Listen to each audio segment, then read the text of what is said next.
New videos every day. Hi, this is Dr. Vince Belanzi. I want to address something that I've talked about in previous videos, but I wanted to talk specifically about kids. It's a little upsetting to me that the manufacturers of the statin drugs, one in particular, but the manufacturers of the statin drugs and the American Association of Pediatricians and other pediatric groups are now very strongly suggesting that we should be testing all kids for cholesterol and then giving them statins based on even a lower number than we use for adults. In my opinion, this is just the wrong tack to take. Why are we putting more drugs into our kids? There's little, if any, proof. In fact, there really is no good proof that using statin drugs to lower cholesterol is preventing heart attacks. You can look at the studies that are done on the statin drugs. They're all done on secondary heart problems, secondary heart attacks, meaning that somebody's already had some kind of a cardiovascular event, a stroke, a heart attack, and the studies were done, and there was a little bit of benefit shown to using the statins at that point to prevent another event. But it was still pretty low statistically, not the greatest association, but there is a little bit of benefit, at least a little bit greater than the risk of using statins if you've already had a heart attack. But as I've mentioned before, over 75% of the people using statin drugs have never had a heart problem. They simply were tested, found to have a high cholesterol, and put on a statin drug for prevention. We don't have any proof, in my opinion, that that works at all. None of the studies were studies on prevention of heart attacks. All the studies were studies done on treating people that had had heart problems. So knowing that, and knowing that all these adults are taking drugs likely with no effect or benefit, and we're spending all this money and basing all of our treatment, at least conventional doctors do, they base a lot or a big portion, if not all of their treatment on a number. How high is that cholesterol? If it's over 200, I'm going to give you a pill. There's no logical reason to do that. The logical approach would be to truly assess the body. Is there an inflammatory state present? Is there the possibility of damage to the vascular walls? What's the whole picture here? And is there a reason to step in? In my opinion, most people on statin drugs are not benefiting from it. They're probably under some risk, or they are under risk for muscle damage. Do you know that they won't give performance athletes statin drugs? It causes damage to the heart. Do you know that a lot of doctors will not use statins because of all the side effects? But the majority do use them, and the majority are told if the number's over 200, give the statin, and they just follow orders. I wish there was a little more reason in things. But to do this to kids, in my opinion, this is the worst thing we could do. Kids are already on so many things that were meant for adults. They're not approved for use in kids. It's something that the doctors are deciding to do, and we don't have any studies showing that there's any benefit or what the risks are to the children. And to get this idea that everybody should be tested for their cholesterol number is kind of short-sighted. It's truly just getting focused on one thing and not looking at the whole picture, which is too much of what we tend to do. So putting kids on statin drugs when we could cause them so much damage and there's no proven risk at all, in my opinion, this is just something that upsets me a lot.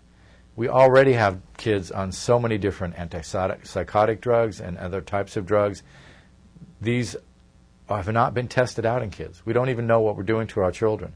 We're chemically incarcerating them. We're chemically perhaps hurting them, and we don't even know. The kids are being experimented on. And here's yet another experiment, and for no better reason than to make money for the drug companies. Now, if you're a shareholder in a statin drug manufacturer, I'm sorry, but I don't want your profits to be risking the kids. Adults should be able to make a more educated decision. But to have the pediatricians pushing statins on kids, there's so many other approaches to take. The kids that have the high cholesterol very, very likely need to exercise. They need to eat a better diet. There's so many other ways that you can bring cholesterol under control. And kids are by no means in the same state of inflammatory damage that an adult is. So don't get so short-sighted, is my message to at least the pediatricians.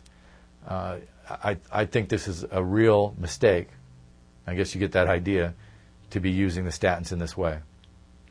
Again, you can talk to any doctor, and they will not be able to provide you any proof that the statin drugs are preventive. All they can provide you is a small statistical proof that the people that have already had a heart attack might have a slight benefit. It's not even that definitive. So we need to not go off and just start throwing it at everybody. We've already, again, got the kids on so many things that they probably don't need to be on. We work a lot in the office on getting kids off the medications they've been put on. And the problem is that these kids get on these meds, and then they're on more meds, and it just is a never-ending thing. And by the time they're adults, they're already over-medicated and perhaps even damaged to the point that they may not be able to be independent again. My hope is that it hasn't been taken that far. So far, we've been fairly successful in turning it around. But there's so many other approaches besides just dropping a pill. Sometimes there are supplements that are quite helpful and do the same job. And a lot of times, just getting your lifestyle together. And here, again, we're talking about kids. They should have a huge reserve. They should have the capability to get away from this problem, if the cholesterol is even a problem. We don't even know what truly healthy cholesterol levels are. Cholesterol is produced by your body in response to stress. If you test somebody at a time when they're really stressed, the number is going to be higher. Your body makes cholesterol for a reason. It's got a good reason to be there. It's going to be used as a protection against stress, as an antioxidant, as a precursor to certain hormones. It's important in the production of vitamin D. I mean, there's so many things your body's producing cholesterol for. And it's coming out in studies that you don't want to drive the cholesterol too low, or you'll create more problems than you're ever going to help. And we don't, again, have any proof, in my opinion, that just bringing the cholesterol down is going to be the answer. We need to look at a bigger picture. We need to look at the workings of the body, what's going on. Perhaps for that person, their cholesterol is just perfect. So let's not jump at throwing more pills at the kids. Let's not get so short-sighted that we're going to decide a number for the kids and keep their cholesterol below that number. You've got to treat the kid, not the number. You've got to treat the person.